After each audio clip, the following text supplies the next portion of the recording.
Hi, everyone. Welcome to today's webinar, From Thought to Action, Implementing Agentic AI at Scale for Real-World Use Cases. I'll now pass it off to our speaker, Utkarsh Contractor, to introduce himself and begin the webinar. Hi, everybody. Nice to meet you all. My name is Utkarsh. I'm a Field CTO at Aisera.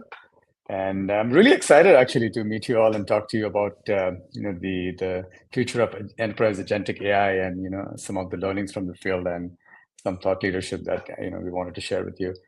A little bit about me: 2 decades of experience in AI.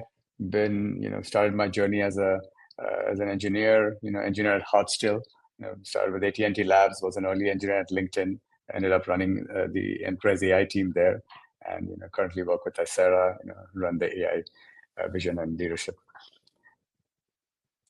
So I wanted to start with some views of on AI, right? And as you can see, there are two dichotomies of AI in this world, and this is funny. And I talked to one set of people who are really scared about AI. Skynet is coming. Everything is going to be doom and glory, right? I hope none of us in the audience are in that bucket, because it's too late anyways. But jokes aside, yes, there are some challenges. There are some existential threats. There are some out of control things that can happen if AI goes out of hand. But more or less, there is a lot more positivity and a lot more excitement when it comes to AI, and it's transforming every industry as you know it, right? So if you look at the utopian side of AI, the intelligence, if you follow the track record of the industry, intelligence has been scaling exponentially in the last couple of decades. I mean, I still remember working on HAR classifiers way back when we were doing like computer vision, and it was like training one frame at a time. And it's come a long way to where you can just upload a video and it will summarize it for you using generative AI. Right? So intelligence of an AI has scaled quite a bit, and it is scaled with the more amount of computing power, the more amount of resources that you have actually provided to run and train the model. Now, that is changing. As we all know, we've seen announcements around DeepSeek, which I will talk to you next, and how that is essentially challenging that paradigm. Although the cost curve of AI, is definitely following a trend. AI, its cost efficiency has reduced, almost in the order of a magnitude of 10x, every 12 months, right? And the social impact, of AI is huge, right? The more AI is creating value, the more investment poured into AI, the more opportunities are created. So I really think of AI as this positive force that if we control in a way that it should be controlled, it'll lead us to where we want to be, right? So the DeepSeek moment, right? I guess no talk is complete without talking about DeepSeek. And I'm sure many of you must have heard of DeepSeek. It was a frontier model that was launched by a bunch of folks actually running at a quant lab in China. They were not even trying to build a large language model. They were essentially trying to do more with less. They had constrained amount of GPUs. They had a small engineering team. But what they ended up doing is they actually ended up poking a huge bubble in the entire AI ecosystem, right? Where the predominant thought process was more is better. Throw so much compute, throw so much GPUs at a problem, and you can build larger and more intelligent models. But what DeepSeek showed with actually two very simple techniques, right? One was some KV cache optimizations on the engineering side, where they used some smart engineering to train the models, and essentially distillation processes where they actually distilled certain large language model into smaller language models. They showed that you could actually train the model to think in a certain way and reward the thinking process, and that caused DeepSeek to essentially outperform at par or beyond par many of the foundation model frontier models like GPT-4, etc., and be better, faster, and cheaper, right? So obviously, they showed there was a paper. I encourage you guys to read that. Why am I stressing on all of this? Because this actually created a huge impact. It created a big tectonic shift in the industry landscape, where the predominant or the incumbent thought process was, let's buy more GPUs, let add more resources. But now It has actually made people to think, well, smaller, domain purpose specific models, are better. I mean, they can do much better in specific tasks versus using a general purpose model for everything. It also actually showed some economic impact. I believe NVIDIA shares was down by like 20%, the day of the announcement, right? It put open source model at the frontier of enterprise offering, right? And it made enterprise leaders think, how to think about these open source models. And I'll try to bake this philosophy in the rest of the presentation, so you see where I'm going with this. So let's start by defining what agentic AI is, right? Agentic, what are agents? We've moved a long way. So if you think about, where this whole thing started, even pre-ChatGPT, we were in the NLP, in the conversational AI era, where we were building these intents by hand, and these intents were essentially, certain phrases that led to certain, intention of a user, which, essentially tied to an outcome. We've moved a long way from there to ChatGPT, where you can actually have a conversation with an LLM, and it will respond to you like a human would, right? And from this conversational experience, now we are moving to an agentic experience. And what agency means is essentially giving the AI, giving the LLM the control to make decisions on your behalf. I love this definition of agentic AI: advanced AI that autonomously takes action, adapts in real time, and solves multi-step problems based on context and objectives. So this is what agents are. And if you look at the diagram on the right, typically there are only 4 components of an agent: the LLM itself, that powers the agents to reasoning and planning; the tools that the agents have access to, and these tools are its interface to the external world, so it can actually take action, on real systems.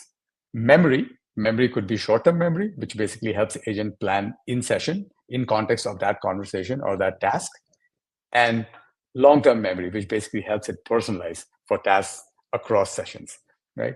And eventually a feedback loop. A feedback loop is very important for an agentic system, because that's what calibrates the agent. You can call it RHLF, you can call it DPO, you can call it, any other algorithm that helps bring the feedback from the user back to the model, right? And having said this context, agentic systems are going to be the future of the enterprise, right? And we're already seeing that happen across the industry, right? I mean, if you look some of these stats, published by, some of the most reputed analysts, 45% of enterprise AI agent market is actually growing annually.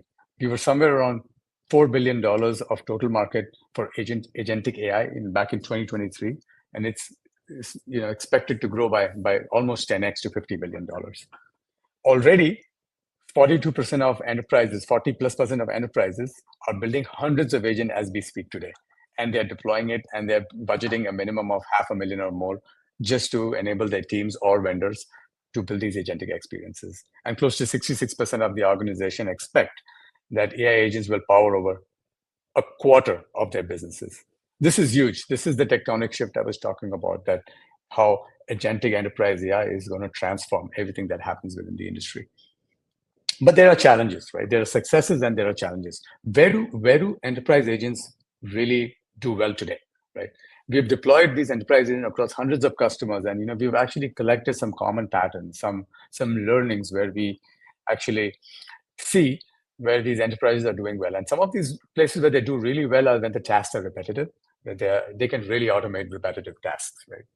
That's something that they are good at. They are also good at scaling, because they can do the same tasks over and over again, right?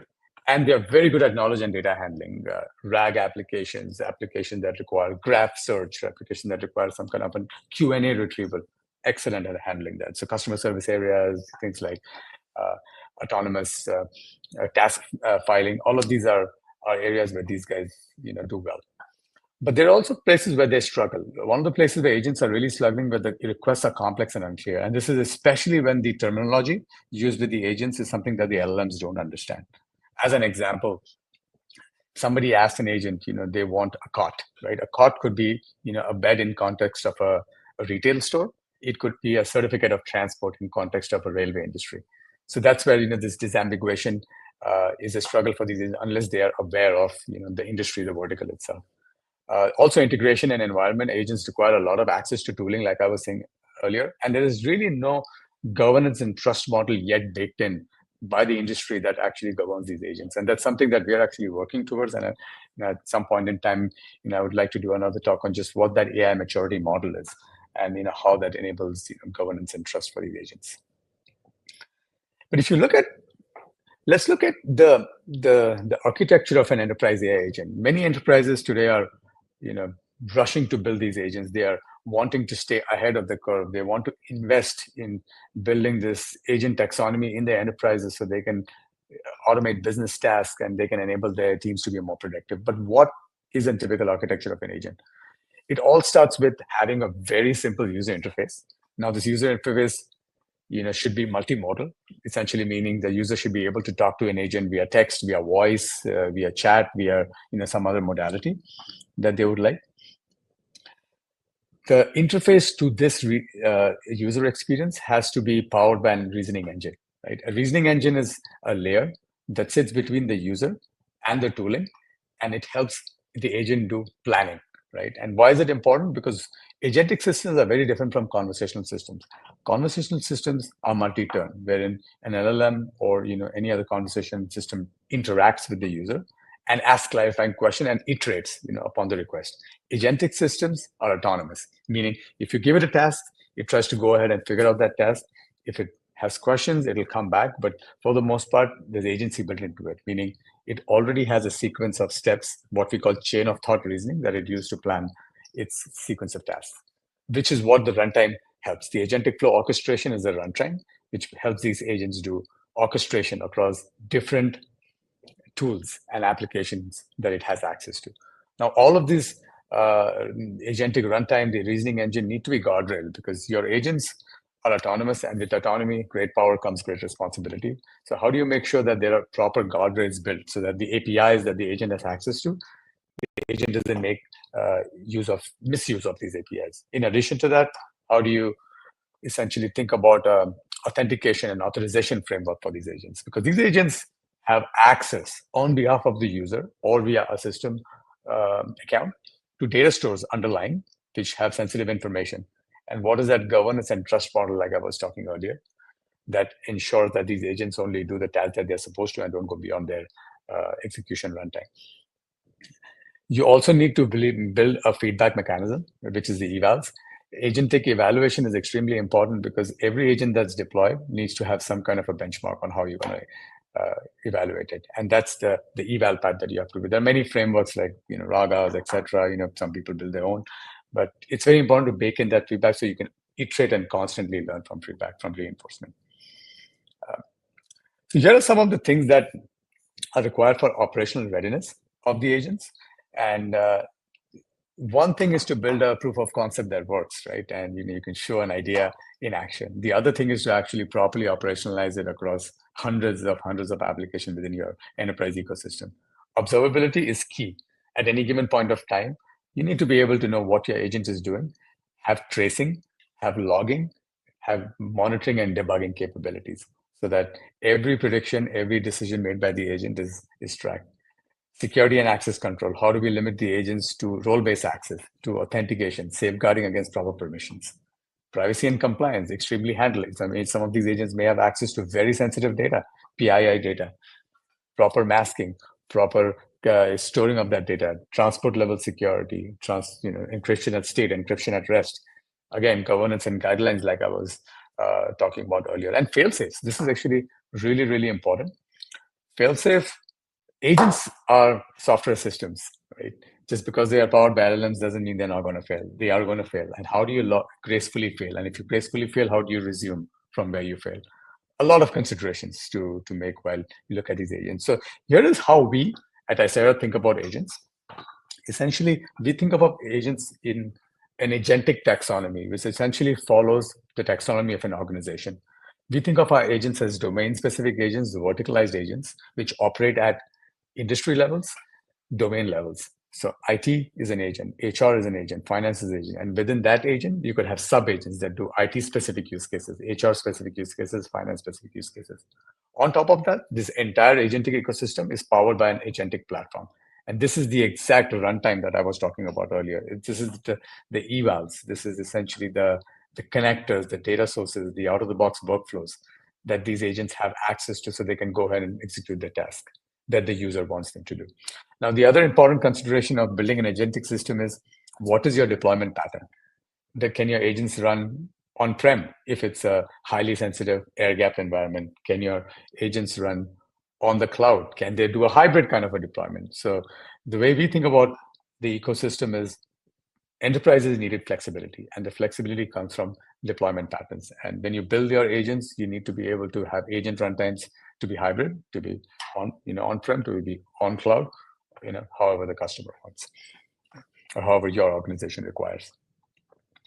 Here is a deep dive into domain-specific agents. Now, the reason domain-specific agents is very important is I go back to the DeepSeek, DeepSeek example, and when you build domain-specific agent, there are many, many, many advantages. One of the biggest advantages is you're actually guardrailing it to that specific domain. So the chain of control, the reasoning, the planning happens within that, in the context of that domain. So it's highly hyper accurate, hallucinates less. You're also saving a lot of cost because you're not using now a general purpose model to build something that's very specific for a particular use case. And when you build domain-specific use cases, you can actually transfer the learning of that domain to the use cases you build in, and that's how you build your agent expertise over time. So agents follow, an organizational hierarchy, and agents could be both at a domain level, where they're operating at verticals or business orgs, or they can be at a task level, where they're working at a use case level. And obviously, the whole thing is powered by a foundation LLM, which helps build these agents on top of that, and on top of an infrastructure layer. So here are some of the agents that we build. So out of the box, if you were to pick one of these domain-specific agents that I was earlier referring to, that domain-specific agent will already have the built-in use cases for that domain. So in this case, an IT-specific domain agent would have ticketing service management. It would even have access to information and APIs and toolings that it needs to use to execute these use cases. So if you were to build a password reset use case or a file sharing use case, the agent would come out of the box with connection to the various integration it needs to execute that use case, and you should have the ability to customize it too. Similarly, for an HR agent, it follows a similar set of use cases. Now, we talked a lot about agents and their ecosystem. We talked a lot about how to build agents, how to think about domain-specific agents. But there's one more important thing about agent evaluation. When you actually deploy agents, what are the things that you should consider what do you call success? Like, what are the KPIs to measure when you deploy agents, right?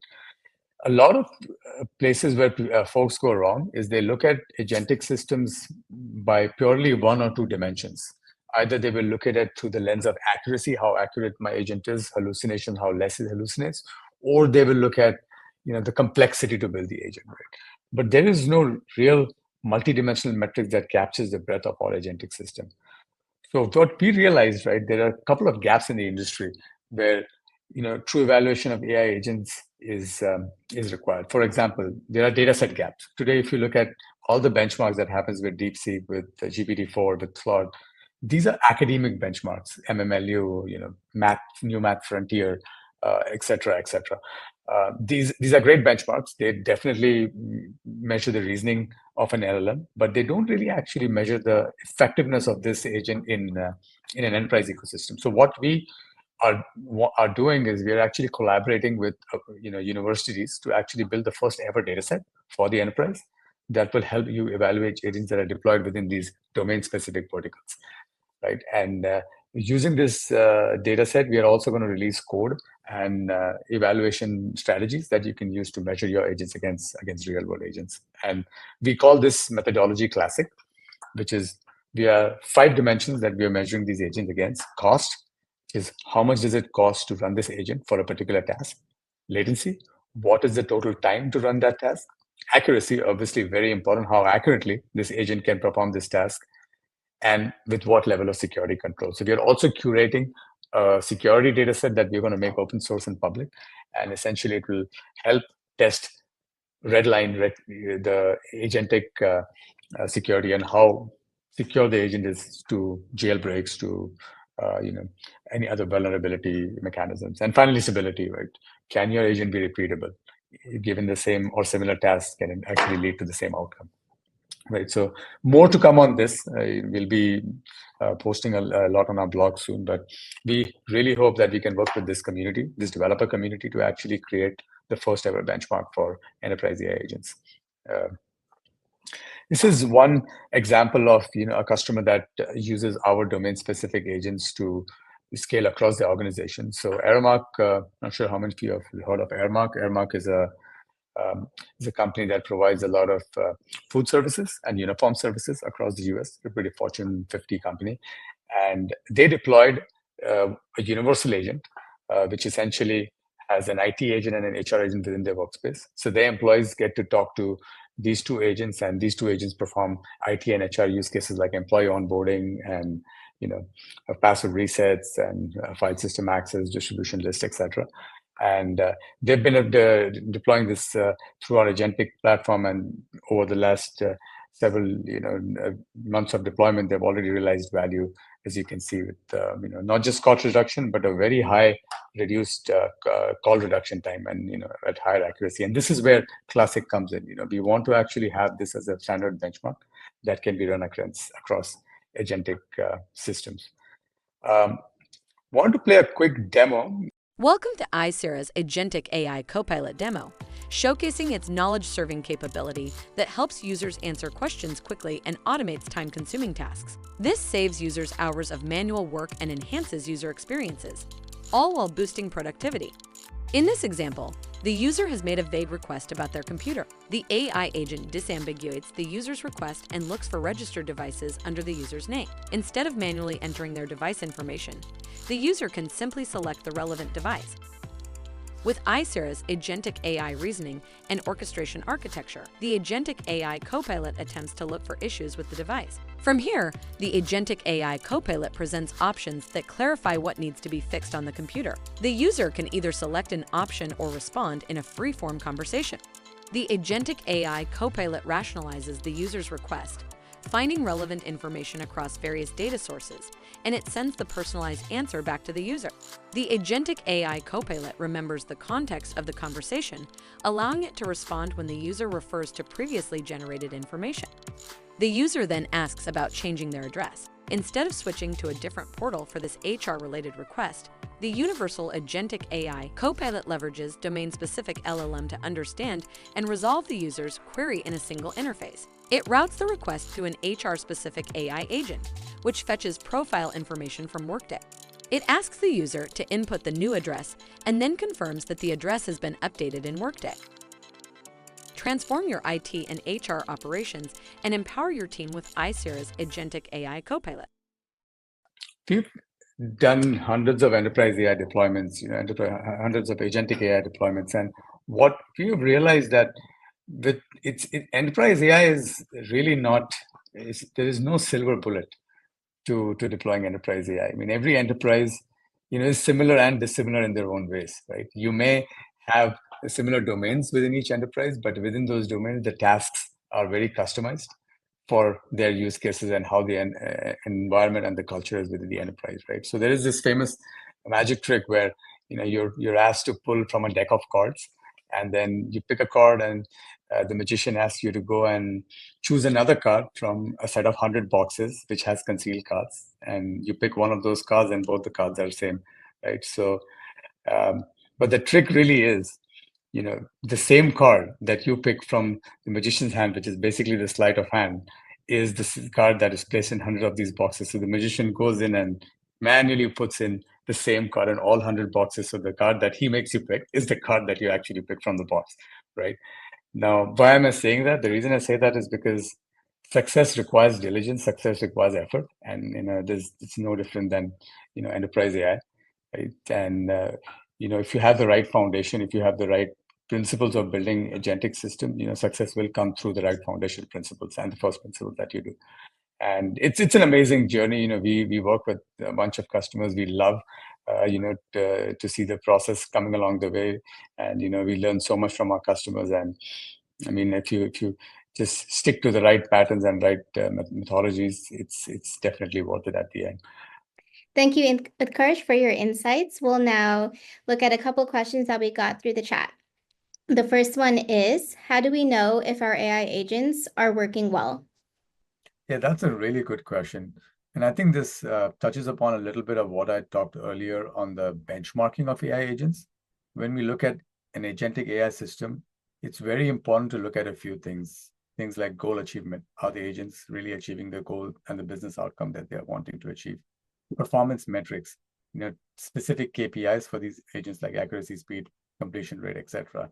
User feedback, the user feedback consistent in how the agents are performing. What is the business impact and the ROI that the agents are willing, and then continuous improvement, how these agents learning over time. And that is why we actually established this framework called Classic: cost, latency, accuracy, stability, and security, a multidimensional metric that can help us evaluate agents and how they work for an enterprise. I think that's how, the future of enterprise agents and the future of how agent evaluation is going to happen. Awesome. Next question. How do AI agents learn and improve over time? Yeah, so AI agents learn and improve over time through a bunch of mechanisms. There is implicit feedback that comes in through signals when AI agents are performing within an ecosystem. These could be as implicit as users being presented a particular knowledge article and they're not reviewing it, not clicking on it, or as explicit as user giving feedback plus thumbs up or thumbs down on an agent behavior. When we look at agent improvement over time, a lot of user feedback as well as system feedback need to be collected in various mechanisms. And then these agents would learn through supervised learning, where you've actually collected a bunch of data and marked it as, a prompt completion data set, a label data that can help these agents learn over time. Reinforcement learning, how do you bring in, how do you build environments where the agent actually learn positively or negatively based on outcomes? Human in the loop, humans being actively reviewing these agents wherever they go wrong and providing them guidance on edge cases, looking at data and analysis and performance of these agents, and regular retraining, updating models to make sure that these agents are updated, secure, accurate, stable, etc. Okay, and last question. What does the future of AI look like for businesses in the next 3 to 5 years? Yeah. I really think, all of this AI advancement in the next 3 to 5 years will emerge into this autonomous enterprise. It's basically organizations where interconnected systems of AI agents work together to handle complex business processes with less or no human intervention. So some of the key aspects of such an evolution would be an orchestrated agent ecosystem. How do agents, rather than isolated AI tools, how are these coordinated network of specialized agents working with each other and operating within an environment? End-to-end process automation, not just completing individual tasks, but complete business workflows of agentic systems which are working with each other, communicating and solving problems. Self-optimizing operations, like while agents complete these tasks, can the agent find out, a way to actually optimize itself based on the data and the exposure it has to, to the systems without waiting for human direction. Obviously, we want to have augmented human capabilities, so employees would work alongside with these agents in this fully autonomous enterprise of agents and provide just-in-time information for agents to handle these complex tasks. And finally, these agents will come together and do dynamic resource allocations and proactively shift computational resources, adjust priorities, reallocate work based on real-time business needs. And this will lead to this autonomous enterprise that I was talking about. Thank you, Utkarsh, for your time today, and thank you all for joining today's webinar. This webinar will be on demand shortly. Thanks. Thank you.